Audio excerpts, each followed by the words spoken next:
Good morning students. बेटे आज हम करने जा रहे हैं प्रोडक्शन फंक्शन वाले चैप्टर का जो लास्ट टॉपिक रह गए हैं उसको आज कवर कर देंगे इस वीडियो के अंदर। तो टॉपिक हमारा क्या चल रहा था, लॉ ऑफ वेरिएबल प्रोपोर्शंस, जो कि हमने अच्छे से इसको रीड कर लिया है। इसका टेबल हमने सीख लिया कि कैसे करना है। तो 3 प्रोपोर्शंस हमने देखे थे लास्ट वीडियो में, इंक्रीजिंग रिटर्न, डिक्रीजिंग रिटर्न और लास्ट में था कांस्टेंट, ठीक है, या फिर नेगेटिव भी कह सकते हैं। तो इसमें क्या आता है कि 3 प्रोपोर्शंस के बेस के ऊपर हमें टेबल और डायग्राम बनाना आता है। तो डायग्राम आज हम इसका सीखते हैं कि कैसे बनता है, ठीक है।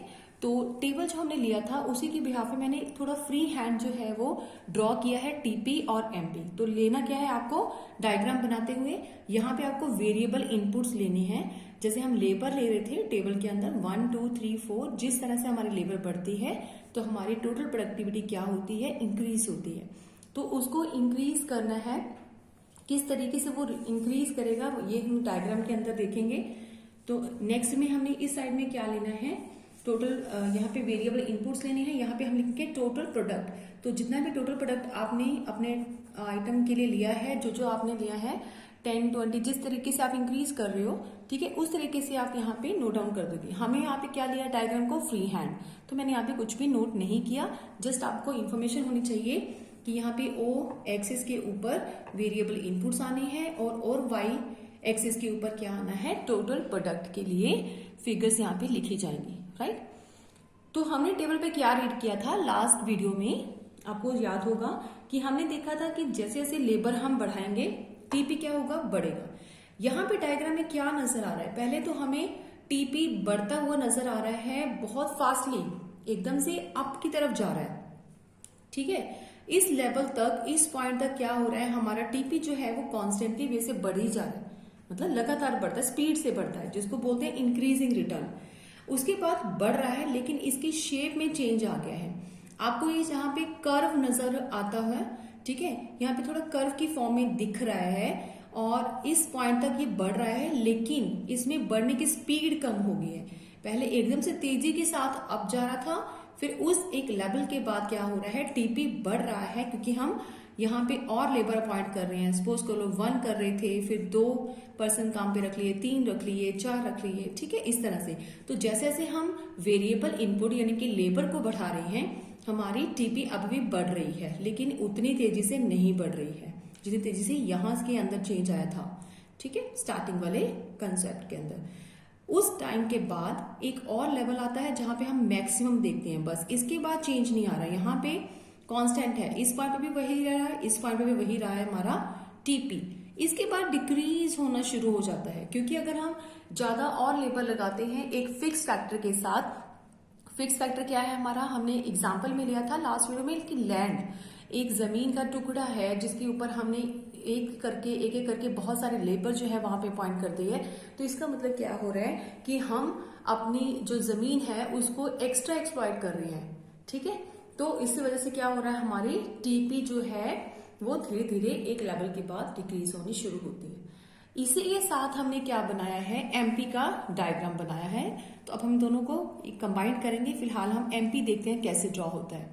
सेम इस साइड में हम वेरिएबल इनपुट्स यानी कि लेबर लेते हैं और दूसरी तरफ क्या लेंगे रजी, यहाँ पे हम एमपी यानी कि मार्जिनल प्रोडक्ट को नोट डाउन करेंगे, राइट। तो अगर आपको एग्जाम के अंदर फ्री हैंड बनाना हो तो आप फ्री हैंड भी बना सकते हो, बट यहाँ पे लिखना नहीं, स्किप करना कि इस साइड में हम क्या लेने वाले हैं और इस साइड में हम क्या लेने वाले हैं, राइट। तो यहाँ पे स्टार्टिंग में हमारा जो एमपी है, अगर आप 0 लेवल से भी लेते हो फिर उसके बाद बढ़ता जाता है। अगर 0 लेबर है तो उसकी आउटपुट भी क्या होगी, 0 होगी। अगर आप यहाँ से नहीं भी स्टार्ट करना चाहते तो आप 1 से शुरू कर सकते हो कि अगर लेबर 1 है तब हमारी प्रोडक्टिविटी क्या होगी। तो फिर आप यहाँ से स्टार्ट नहीं करोगे, इस यहाँ से आपने बढ़ते हुए दिखाना है एमपी को, राइट। तो एमपी क्या होती है, हमारी स्टार्टिंग इनिशियल स्टेज के ऊपर बढ़ती है और तेजी के साथ ये भी बढ़ती नजर आ रही है, राइट। और उसके बाद ये डिक्लाइन होना शुरू हो रही है, डिक्लाइन होना शुरू हो रही है। क्यों, क्योंकि जो टीपी है उसकी स्पीड भी धीरे हो गई है। यानी कि यहाँ पे हम दूसरा कॉन्सेप्ट ले सकते हैं, दूसरी स्टेज होती है कि टीपी इंक्रीज कर सकती है with diminishing way, diminishing rate के साथ। तो जब डिमिनिशिंग रेट स्टार्ट हो जाता है तो एमपी हमारी डिक्लाइन करती है। और जब टीपी गिरने लग जाता है तो एमपी हमारी नेगेटिव होनी शुरू हो जाती है। ठीक है, तो ये दो डायग्राम हम लिखते हैं यहाँ पे। अब इस डायग्राम को हम एक्चुअल में एक्सप्लेन कैसे करेंगे, जब हमें लिखना हो तो पहले आप टेबल लिखोगे, थोड़ा सा उसको एक्सप्लेन करना है, एक्सप्लेनेशन देनी है, और साथ में डायग्राम बना के इसकी एक्सप्लेनेशन देनी है। कैसे? तो हम यहाँ पे लिख सकते हैं कि एमपी क्या हो रहा है, हमारा राइज हो रहा है। ठीक है, तो एमपी तब तक बढ़ता है, यहाँ पे हम इसको पॉइंट आउट करते हैं इस पॉइंट के ऊपर, यानी कि ओ से लेके एल तक हम लेते हैं कि इतना प्रोडक्शन जो है वो, इतना आउटपुट हमने लिया है वेरिएबल का, इनपुट लिया है हमने वेरिएबल इनपुट। ठीक है, तो अगर हम लेते हैं MP tends to rise till O L of the labour are used, अगर हम यहां से लेके यहां तक यूनिट यूज करते हैं तो हमारा एमपी क्या हो जाता है, it is constantly increasing, not constantly, it is increasing. ठीक है, कौन से पॉइंट तक? इस पॉइंट तक जो है वो कॉन्टिन्यूसली बढ़ता है। तो यहाँ पे हम पॉइंट लेते हैं, इसको ई मेंशन कर देते हैं, ई पॉइंट तक वो बढ़ रहा है। राइट, तो जब एमपी राइज करी जा रहा है तो टीपी क्या होता है, TP increasing at the increasing rate, तो उस पॉइंट के ऊपर टीपी भी हमारा बढ़ता है और इंक्रीजिंग वे से, तेजी के साथ बढ़ता है। इसको हमने पॉइंट दिया है के। ठीक है, तो नेक्स्ट में हम लिखते हैं कि एमपी के बढ़ने से अगर टीपी बढ़ता है तो इससे नेक्स्ट में हम लिख सकते हैं कि ओ एल यूनिट ऑफ जो लेबर है उसके बाद क्या होता है, उस पॉइंट के बाद जो हमारा एमपी है इज स्टार्ट टू डिक्लाइन, तो ये नीचे की तरफ गिरना शुरू हो जाता है। ठीक है, तो अगर ये नीचे की तरफ गिर रहा है तो उस टाइम पे टीपी की क्या पोजीशन होती है, टीपी इंक्रीज तो करेगा, यहाँ पे आप देखोगे टीपी इंक्रीज करता है, लेकिन किस वे से इंक्रीज कर रहा है, डिमिनिशिंग वे से, बहुत फास्टली मूव नहीं कर रहा है, इंक्रीज नहीं कर रहा है। तो इस पॉइंट तक तो हमें नजर आ रहा है कि टीपी बढ़ रहा है, लेकिन डिक्रीजिंग वे से बढ़ रहा है। This occur between E and S on MP curve, तो यहाँ पे इस पॉइंट को हम क्या लिखते हैं, एस। राइट, इस पॉइंट को मैंने क्या शो कर दिया है, एस लिखा है। तो इसका मतलब क्या हो गया कि यहाँ पे डिक्लाइन करता रहेगा, ई से एस तक जो हमारा एमपी है वो लगातार क्या हो रहा है, डिक्रीज हो रहा है। ठीक है, उसके बाद यहाँ पे के जो है क्या कर रहा है, जब हम टीपी की बात कर रहे हैं तो के से लेके टी तक जो है वो इंक्रीज होता है, लेकिन डिक्रीजिंग वे से। आपको ये कंसेप्ट आई होप सो समझ आ रहा होगा। इसके बाद हम कैसे एक्सप्लेन करेंगे, अब जहां पे आपका के है लेवल, वहां तक आपको डॉटेड लाइन के थ्रू इसको टच करवाना है कि जहां तक आपका मैक्सिमम जाता है, क्या मैक्सिमम होता है आपका एमपी। ठीक है, मार्जिनल प्रोडक्टिविटी। उसके बाद जिस लेवल तक ये डिक्रीजिंग वे से चलता है वो एक आपका मैक्सिमम लेवल होता है, उसके बाद तो गिरना शुरू हो जाता है टीपी। तो इस पॉइंट से भी आप इसको नीचे लेके आते हो डॉटेड लाइन के थ्रू, और आपने कहाँ टच करवाना है, जहां पे वो हो जाता है नेगेटिव। ठीक है, तो यहाँ पे हम डॉटेड लाइन के थ्रू दिखाएंगे, थोड़ा सा मेरा वेरिएशन में रह गया, आप उसको डायरेक्टली बिल्कुल लेके आओगे।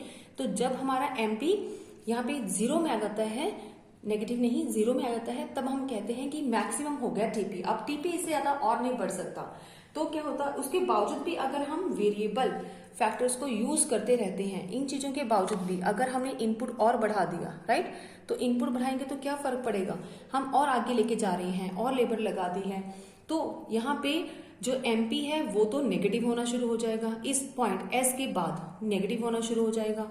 और उसके अलावा जो टीपी है वो क्या हो जाएगा, वो टी से बाद में बियॉन्ड दिस पॉइंट टी, ये क्या हो जाएगा, कम होना शुरू हो जाएगा, टीपी कम हो जाएगा और एमपी क्या हो जाएगा बेटे, नेगेटिव। राइट, तो ये हमने टेबल आज नहीं किया, टेबल आपको अच्छे से लर्न करवा दिया था हमने लास्ट वीडियो के अंदर।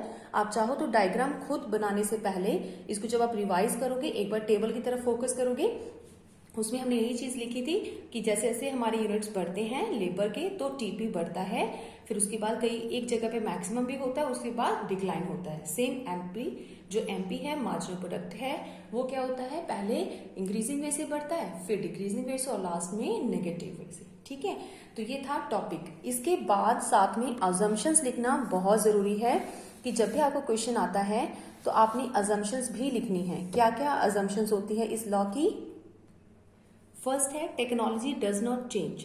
एक तो आप टेक्नोलॉजी को चेंज नहीं कर सकते, ठीक है, तो तभी आपका लॉ जो है वो काम करेगा। सेकेंडली, जो वेरिएबल फैक्टर्स हैं वो एक जैसे होने चाहिए, मतलब होमोजीनियस होने चाहिए।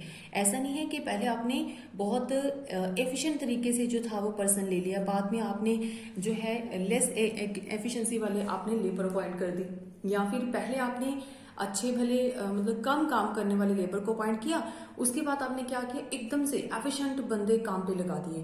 तो जो एफिशिएंट बंदे काम पे लगाएंगे तो नेचुरली उससे प्रोडक्टिविटी और बढ़ेगी, ना कि कम होएगी, फिर तो ये लॉ काम ही नहीं करेगा। तो हमें यहाँ पे एक जैसे पर्सन्स को ही यहाँ पे लेना है अगर हम लॉ को समझना चाहते हैं, इस कॉन्सेप्ट को लेना चाहते हैं। Only one factor is varied and the other should remain constant. तो ये भी यहाँ पे कंडीशन है कि जब आप इस लॉ को करने वाले हो, समझने वाले हो, तो एक फैक्टर को आपने वेरिएबल की फॉर्म में लेना है, बाकी अदर फैक्टर्स को आप कांस्टेंट मान के चलोगे, चाहे वो कैपिटल है, लैंड है या कोई और कंसेप्ट है, राइट। तो नेक्स्ट आता है the law applies in short run. तो ये सारा जो कॉन्सेप्ट हम कर रहे हैं क्रिएट, कि हमने लास्ट वीडियो में भी बताया था मैंने आपको कि हम शॉर्ट टाइम पीरियड की बात करते हैं, तो आपके सिलेबस में ही आता है कि शॉर्ट रन को आपने रीड करना है। तो इसमें हम लेते हैं this law applies in short run, ठीक है। तो ये अजम्पशंस होती है, जब भी हमें कोई लॉ आता है तो मैंने आपको बताया हुआ है कि आपको उसका मीनिंग लिखना है, अजम्पशंस लिखनी है, फिर टेबल और उसके बाद डायग्राम बना के उनको अच्छे से एक्सप्लेन करना है, तभी आपका 6 मार्क का लॉन्ग क्वेश्चन प्रिपेयर होता है। तो नेक्स्ट इसके बाद क्या है, causes of increasing return two factor. तो ये भी इंपॉर्टेंट टॉपिक है 3 मार्क्स के लिए। तो क्या रीजन है कि हमारा जो आउटपुट है वो इंक्रीजिंग रेट से बढ़ता है। तो इसमें सबसे वेरी फर्स्ट तो ये है कि fuller utilisation of fix factor. हमारे पास एक फिक्स फैक्टर होता है, ठीक है, और एक क्या होता है, वेरिएबल फैक्टर। जैसे कि हम फंक्शन ले रहे थे तो हमने लिया था लैंड, और क्या ले रहे थे हम, लेबर, ठीक है। ये ले लेते हैं, ये लैंड और ये है लेबर, 2 चीजें हमने ली है, राइट। तो इसमें एक फैक्टर तो क्या है हमारा, फिक्स ही रहता है, इसको हम चेंज ही नहीं कर सकते।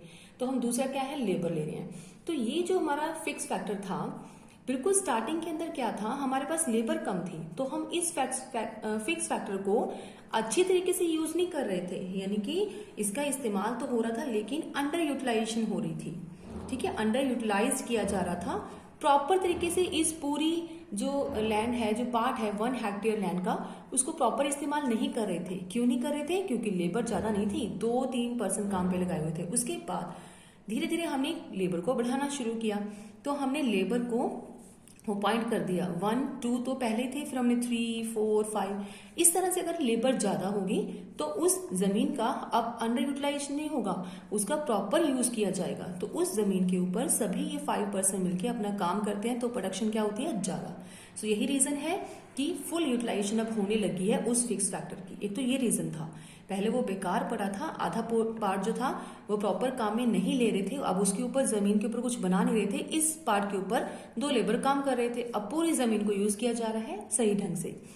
दूसरा रीजन क्या है, division of labour and increase in efficiency. पहले क्या था कि हमने सिर्फ 2 या 3% काम पे लगाए थे, ठीक है, तो वेरिएबल फैक्टर हमारे पास कम थे। अब हमने क्या किया, वेरिएबल फैक्टर्स को इंक्रीज कर दिया। जब हमने इंक्रीज किया लेबर को, तो उनको इस तरीके से डिवाइड कर दिया कि कौन से पर्सन को किस पार्ट के ऊपर कौन से कोने में काम करना है और किस तरीके से करना है, यानी कि इस तरीके से हमने डिवीजन कर दी लेबर की। तो जब लेबर डिवाइड करते हैं तो अपने काम को वो एफिशिएंट तरीके से करते हैं, so increase in efficiency is possible, ठीक है, तभी पॉसिबल हो पाती है। अगर एफिशिएंसी बढ़ेगी, उनकी कैपेसिटी बढ़ेगी, काम करने की कैपेबिलिटी अच्छी होगी, तो प्रोडक्टिविटी क्या होगी, नेचुरली ज्यादा ही दिखेगी, ठीक है। तो ये था दूसरा रीजन, प्रोडक्टिविटी लिखना है बेटे, प्रोडक्टिविटी, राइट। नेक्स्ट आता है third, better coordination between the factors. अगर हम ये बोलें कि 1 हेक्टेयर लैंड के ऊपर हमने क्या किया, एक पर्सन, एक लेबर को अपॉइंट कर दिया, तो ये जो रेशो है, ये कोऑर्डिनेशन उनकी सही नहीं है। तो अगर हम बोले कि 1 हेक्टेयर लैंड के ऊपर हमने 5% काम पे लगा दिए, तो इट मीन्स हमें कहीं ना कहीं लगता है कि ये सही रेशो है, यानी कि बेटर कोऑर्डिनेशन रहेगी, इतने पर्सन्स इनफ है, काफी है काम को करने के लिए, तो उससे प्रोडक्टिविटी क्या होती है, ज्यादा होती है। तो ये 3 रीजन थे जिसे हम कह सकते हैं इंक्रीजिंग रिटर्न टू फैक्टर। अगला केस आ रहा है case of diminishing return two factor, कि कम होने के क्या रीजन है। तो कम होने के रीजन क्या है, पहला पॉइंट हम लेते हैं फिक्सिटी ऑफ द फैक्टर। हमारा जो प्रोडक्शन है वो बढ़ता तो है, लेकिन सिर्फ वेरिएबल इनपुट की वजह से। तो जब वेरिएबल इनपुट हम बढ़ाएंगे, इंक्रीज करते हैं, तभी हमारा आउटपुट भी क्या होता है, इंक्रीज होता है। यानी कि फिक्स फैक्टर जो रहता है वो क्या रहता है, कांस्टेंट। अब हम क्या करेंगे, more and more unit of variable factors are combined with the fix factor, तो क्या इंपैक्ट पड़ेगा, अगर हम हर बार लेबर को बढ़ा बढ़ा के इस फैक्टर के साथ काम पे लगाएंगे तो इफेक्ट क्या पड़ेगा कि हम इस फैक्टर का, जो हम लैंड की बात कर रहे हैं, उसका एक्सेसिवली यूज नहीं करना शुरू कर दिया हमने, तो ये चीज हमारे माइंड में आएगी या नहीं आएगी, तो हम उसका एक्सेसिवली यूटिलाइज कर रहे हैं। कभी तो एक तो पहला पॉइंट तो ये था ऊपर कि हम उसका अंडर यूटिलाइज कर रहे हैं, अब अच्छे से यूटिलाइज हो गया 5 मेंबर तक, लेकिन अब 6, 7, 8 अब तो हम धड़ एक एक करके फटाफट लेबर अपॉइंट कर रहे हैं, तो अब यूटिलाइज प्रॉपर होने की बजाय एक्सेस में यूज करने की कोशिश कर रहे हैं उस फिक्स फैक्टर का। ठीक है, तो इससे क्या होगा, हमारी प्रोडक्टिविटी कम होनी शुरू हो जाएगी, राइट, आउटपुट क्या होगा, कम होगा। अदर रीजन क्या है, इनपरफेक्ट फैक्टर सब्स्टिट्यूटेबिलिटी।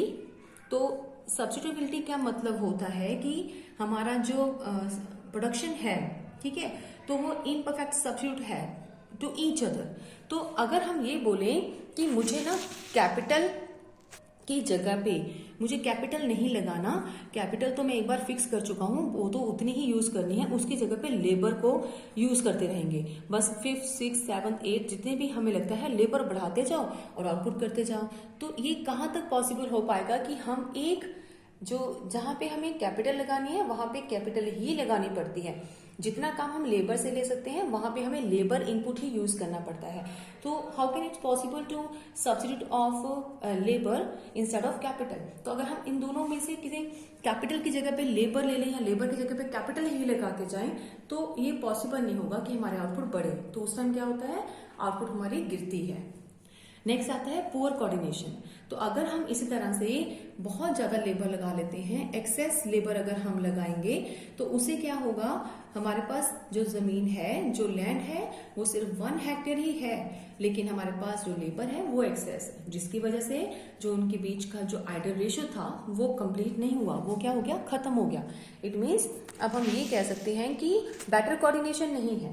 पहले हम लिख रहे थे ऊपर वाले पॉइंट्स में कि better coordination between the factors, अब हम क्या ले रहे हैं नेगेटिविटी में कि पुअर कोऑर्डिनेशन है, ज्यादा वर्कर्स है और जो लैंड है वो क्या है, बहुत कम है, इसी वजह से प्रोडक्टिविटी क्या होती है, कम, राइट।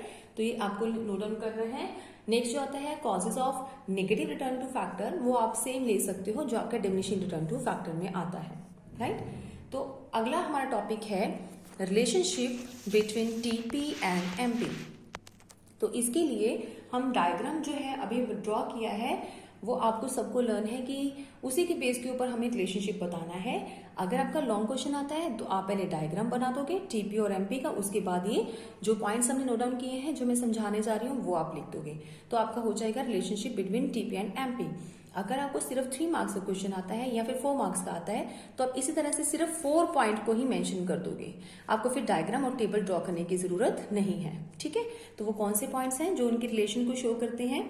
पहला पॉइंट है कि as MP is increasing TP is increasing at increasing rate. ये आपको सबको क्लियर ही है कि जब हमारा एमपी बढ़ता है तो किस तरीके से बढ़ता है, तो पहले अगर एमपी इंक्रीजिंग कर रहा है तो टीपी भी हमारा इंक्रीजिंग वे से बढ़ता है, यानी कि पूरी स्पीड के साथ बढ़ता है। अभी आपने हम डायग्राम के ऊपर आपको मैंने दिखाया है। सेकंड क्या है, व्हेन एमपी इज डिक्लाइन या डिक्रीजिंग, जब एमपी डिक्रीज करता है बट पॉजिटिव, यानी कि अभी भी नेगेटिव नहीं है, एमपी डिक्रीज कर रहा है लेकिन पॉजिटिव है, ठीक है, तो टीपी क्या हो जाएगा, इंक्रीज करेगा एट डिक्रीजिंग रेट से, ठीक है। ये भी होने अभी अभी देखा है, डायग्राम के ऊपर ये कॉन्सेप्ट क्लियर किया है। उसके बाद क्या आता है, व्हेन एमपी बिकम 0, जब एमपी क्या होता है, 0 होता है, तो उस केस में टीपी क्या होता है, मैक्सिमम पॉइंट के ऊपर होता है, यानी कि अब इसके बाद वो और ज्यादा इंक्रीज नहीं होगा, ठीक है, टीपी रीच एट मैक्सिमम ना। लास्ट में हम लिख सकते हैं इनका रिलेशन कि जब एमपी नेगेटिव होता है तब हमारा टोटल प्रोडक्ट क्या होता है, डिक्लाइन होना शुरू हो जाता है। तो ये 4 पॉइंट है जो हमें टीपी और एमपी के बीच में रिलेशन को शो ऑफ करते हैं, ठीक है। तो अगर कुछ बच्चे इसको इस तरीके से लेते हैं, हमने यहाँ पे व्हेन एमपी बोला है इंक्रीजिंग, तो कुछ बच्चे इस तरह से लिखते हैं कि when TP is increasing on that stage MP is increasing, when TP is increasing at increasing rate, ये वर्डिंग पहले लिखते हैं और बाद में उसके बिहाफ के ऊपर क्या लिखते हैं, on that stage MP is increasing. Same यहाँ पे when TP increasing at decreasing rate, MP is declining. तो both the concept are correct. तो आप किसी भी बेस के ऊपर उसको ले सकते हो। सो एक बार बुक के ऊपर इन्हीं पॉइंट्स को हम देखते हैं। क्या हमने डिस्कस किया था कि जब एमपी हमारा इंक्रीज होता है इस पॉइंट तक, तो उसी टाइम हमारा टीपी क्या हो रहा है, बहुत तेजी के साथ इंक्रीजिंग रेट से बढ़ता है। तो इस पॉइंट्स को हम क्या बोलते हैं, वो पॉइंट ऑफ इन्फ्लेक्शंस क्या बोलता है, उसको हम इंक्रीजिंग रिटर्न बोलते हैं, राइट। दूसरा पॉइंट क्या आता है कि यहाँ पे टीपी एमपी जो है वो डिक्रीज कर रहा है बट पॉजिटिव है, अभी तक नेगेटिव हमने नहीं दिखाया, पॉजिटिव है, यहाँ तक डिक्रीज कर रहा है। तो उस पॉइंट के ऊपर जो हमारा टीपी है वो क्या हो रहा है, मैक्सिमम। बस इसके बाद हमारा डिक्लाइन होना शुरू हो जाएगा। ये लास्ट है उसका पॉइंट जहाँ पे वो मैक्सिमम दिखता है। उसके बाद कि अगर एमपी हमारा 0 होता है तो उस टाइम पे हमारा टीपी क्या रहेगा, डिक्लाइन होना शुरू हो जाएगा, ठीक है। इस पॉइंट के बाद तो यानी कि जब हमारा नेगेटिव होता है, सॉरी, जब नेगेटिव होता है तो हम क्या बोलेंगे, एमपी नेगेटिव है तो टीपी क्या हो रहा है, हमारा डिक्लाइन हो रहा है, ठीक है। तो ये सारे पॉइंट्स हैं जो अभी हमने देखे हैं, तो डायग्राम के अकॉर्डिंगली। थर्ड पॉइंट पे आप ये बता दोगे कि एमपी अगर 0 है तो आपका उस टाइम क्या है, मैक्सिमम है, ठीक है। और लास्ट पॉइंट में आप ये बोलोगे कि जब नेगेटिव हो रहा है एमपी तो टीपी हमारा डिक्लाइन हो रहा है। और जो डिक्रीजिंग वाला मैंने पॉइंट बताया था, तो आप उस टाइम बोलोगे कि एमपी डिक्रीज कर रहा है तो ये भी डिक्रीज हो रहा है डिक्रीजिंग वे से। तो ये 4 पॉइंट हैं जो अभी हमने नोट डाउन किए हैं। नेक्स्ट टॉपिक क्या है बेटे, एक रिलेशनशिप बेटे आपको और एज ए क्वेश्चन आ सकता है एमपी और एपी के बीच में। एपी को हमने कैसे फाइंड आउट करना है वो आपको मैंने बताया था कि टीपी अगर टोटल प्रोडक्शन लेते हैं अपॉन लेबर, यानी कि जितने यूनिट्स हमने इनपुट के यूज किए हैं वेरिएबल इनपुट को, तो उसे डिवाइड करोगे तो आपके पास क्या निकलाएगा, एपी फाइंड आउट होता है। सो फर्स्ट पॉइंट है इनका रिलेशन के इनके बीच में, when MP is greater than average product, और एवरेज प्रोडक्ट उस टाइम राइज करता है, ठीक है। साथ साथ हम इसको डायग्राम के ऊपर नजर मारते हैं कि when MP is greater than average product, तो ये क्या है, हमारा एपी है और ये क्या है, हमारा एमपी है, ठीक है। तो दोनों का डायग्राम ऐसा ही होता है कि पहले अप करता है फिर डाउन होता है। सिमिलर एमपी भी पहले अप करता है फिर डाउन होता है। इनको हम कंबाइंड बनाते हैं क्योंकि कहीं ना कहीं ये एक पॉइंट पे जाके दोनों मीट करते हैं और इक्वल भी रहते हैं, इसलिए हम इन दोनों को कंबाइंड एक ही डायग्राम के ऊपर शो करते हैं, राइट। तो जब हमारा एमपी जो है ग्रेटर होता है उस टाइम हमारा एमपी जब ग्रेटर होता है उस टाइम एपी भी ग्रेटर हो रहा होता है, लेकिन एमपी ज्यादा बढ़ता है। MP is greater than average product, यानी कि MP is increasing as faster as AP. तो आप इस तरह से भी लिख सकते हो कि ये फास्टली बढ़ रहा है, बढ़ तो दोनों रहे हैं लेकिन दोनों क्या हो रहे हैं, इंक्रीज हो रहे हैं, बट एमपी जो है is fastly increase than AP, right. तो पहला क्या हो गया हमारा, ये रिलेशन। तो इसमें हमने यहाँ पे इस तरीके से लिख सकते हो, मैंने यहाँ पे क्या लिखा है, एमपी इज ग्रेटर देन, किससे बड़ा होता है, एवरेज प्रोडक्ट से, और उस टाइम एवरेज प्रोडक्ट भी क्या कर रहा होता है, राइज। तो दोनों ही स्टेटमेंट बिल्कुल ठीक है, आप चाहे तो कैसे भी नोट डाउन कर सकते हो। सेकेंड हमने क्या किया है कि when MP is less than the average product, जब हमारा एमपी कम होता है एवरेज प्रोडक्ट से, तो उस टाइम एवरेज प्रोडक्ट क्या हो रहा है, वो खुद भी फॉल हो रहा होता है, ठीक है। या फिर आप इस तरह से भी लिख सकते हो कि MP and AP both are falling but MP is falling faster than AP, तो एमपी ज्यादा नीचे की तरफ गिरता हुआ नजर आ रहा है, ठीक है। Both the concept are correct. तो एक तो हमने रिलेशन ये देख लिया कि ये बढ़ रहे हैं लेकिन एमपी ज्यादा बढ़ रहा है, ठीक है, ग्रेटर वे से। और इस तरह दूसरा इनके बीच में रिलेशन क्या है कि ये दोनों ही कम हो रहे हैं बट एमपी ज्यादा कम हो रहे हैं। जब इंक्रीज होता है तब भी एमपी ज्यादा बढ़ता है इन दोनों के कंपेरेटिवली, जब गिरते हैं दोनों तो भी हमारा एमपी ही ज्यादा गिरता है एपी से, ठीक है। 2 रिलेशन हमने किए। तीसरा रिलेशन क्या है इनके बीच में कि MP is equal to average product और AP is at its maximum. तो जब हमारा दोनों ही इक्वल होते हैं, इक्वल कब होते हैं, जब दोनों एक दूसरे एक ही पॉइंट पे मीट करते हैं। हम इस पॉइंट को क्या शो कर सकते हैं, जैसे मैंने स्मॉल ए लिख लिया, कुछ भी लिख सकते हो। तो ए पॉइंट के ऊपर दोनों मीट करते हैं, तो उस पॉइंट के ऊपर एपी आप देखोगे वो मैक्सिमम है। मैक्सिमम मतलब कि जब हमने इसको नोट डाउन किया तो यहाँ पे मैक्सिमम, इसके बाद वो साथ साथ गिरना शुरू हो रहा है, राइट, डिक्लाइन की तरफ उसका मूव हो गया है। तो उस टाइम एपी मैक्सिमम होता है जब एमपी और एपी इक्वल होते हैं एक पॉइंट के ऊपर, जिसको हम ए के साथ शो कर सकते हैं। और लास्ट रिलेशन क्या है इनके बीच में कि एमपी मे बी जीरो और नेगेटिव, बट जो एपी है it is continue to be positive. तो एक आप चीज को ध्यान रखोगे, जब भी आप इस डायग्राम को बना रहे हो तो आप यहाँ पे शो कर सकते हो कि एमपी जो है वो नेगेटिव हो सकता है। तो हमने क्या किया, इसको नीचे शो करके दिखा दिया कि ये नेगेटिव हो सकता है, बट उस पॉइंट के ऊपर जब ये नेगेटिव है तब भी हमारा एपी क्या होता है, पॉजिटिव ही डिक्लाइन कर रहा है। ये कभी भी नेगेटिव नहीं होता, कभी भी जीरो नहीं होता। ठीक है, क्यों जीरो नहीं होता, क्योंकि एपी किसके बेस के ऊपर फाइंड आउट करते हैं हम, एपी हम फाइंड आउट करते हैं टीपी के बेस के ऊपर, टीपी डिवाइडेड बाय लेबर। तो जितना टीपी हमारा है, प्रोडक्शन बढ़ता है तो लेबर के साथ डिवाइड करके हम एवरेज निकाल देते हैं उस चीज की। तो कभी भी टीपी हमारा जीरो नहीं होता। जिस दिन टीपी हमारा जीरो हो गया और लेबर अगर हमने 10, 15 जो भी हम डिवाइड करेंगे तब हमारा एपी जो है वो जीरो होगा। तो क्या आपको लगता है कि कोई प्रोड्यूसर ऐसा होगा कि वो उस हद तक लेबर जो है वो बढ़ाता चले जाएगा कि जब उसकी टीपी जीरो हो जाए? नहीं। तो टोटल प्रोडक्शन जो है वो उसको पता है कि डिक्लाइन हो गया, तो वहां पे वो स्टॉप कर देगा वेरिएबल इनपुट्स को इस्तेमाल करना, यानी कि लेबर को बढ़ाना बंद कर देगा जब उसको फील हो जाता है कि टोटल प्रोडक्शन अब डिक्लाइन हो रहा है। ना कि ये वेट करता है कि जीरो हो जाए तब बंद करूंगा। तो जीरो वाले लेवल के ऊपर कभी भी कंडीशन ऐसी क्रिएट ही नहीं होती, प्रोड्यूसर के सामने ये चीज वो आती ही नहीं है। इसीलिए एपी कभी भी जीरो हो ही नहीं सकता। ठीक है, वो क्या रहता है, डिक्लाइन करता है। तो जब आप डायग्राम बनाओगे खुद अपनी मर्जी से, जब आप आइटम लेते हो बेटे, तो इस तरीके से ही आपको टेबल के अंदर आइटम सेट करनी है कि टीपी में इस तरह से आपको इंक्रीजमेंट इंक्रीजिंग वे से, डिक्रीजिंग वे से और नेगेटिव दिखानी है कि आपका जो एपी है पहले बढ़ता हुआ नजर आए, उसके बाद डिक्लाइन। सिमिलर आपका जो एमपी है वो बढ़े, उसके बाद क्या हो रहा है, वो डिक्लाइन हो रहा है, एक स्टेज के बाद वो नेगेटिव भी हो रहा है। ये आपके ऊपर डिपेंड करता है। जितनी आप प्रैक्टिस करोगे कॉन्सेप्ट की तो उतना ही आपको समझ आएगा कि हमने आइटम जो लेनी है कि बिना क्रैम किए आपको खुद ही बनाना आ जाए, कॉन्सेप्ट टेबल लेना आ जाए। तो जितनी आप प्रैक्टिस करोगे आपको खुद ही समझ में आ जाएगा कि किस तरीके से हमने उनके अंदर आइटम्स के लेना है, उसको फिट करना है। ठीक है बेटे, तो ये टॉपिक हमारा बेटे आज का कंप्लीट हो गया है। तो इसके बाद सिर्फ हमारा रह गया है प्रैक्टिकल्स। तो प्रैक्टिकल्स बहुत आसान वाले प्रैक्टिकल्स हमने करना है, टफेस्ट पोर्शन हम कुछ नहीं करेंगे। इसके लिए मैं आपको होमवर्क सेंड करूंगी। ठीक है, तो 1-2 सॉल्व क्वेश्चन आप अपनी बुक में से रिवाइज करोगे, उसके बाद मैं क्वेश्चंस आपको सेंड करूंगी, वो आपने मुझे सॉल्व करके दिखाने हैं। कुछ भी नहीं उसमें करना, सिंपल अगर टीपी दिया तो उसके बेस पे एमपी और एपी निकालना होगा, कहीं कहीं मिसिंग आपका होगा कॉन्सेप्ट, तो वो आपको सॉल्व करना है। ठीक है बेटे, नेक्स्ट वाला चैप्टर हम स्टार्ट करेंगे नेक्स्ट वीडियो के अंदर। ओके बेटे, थैंक यू।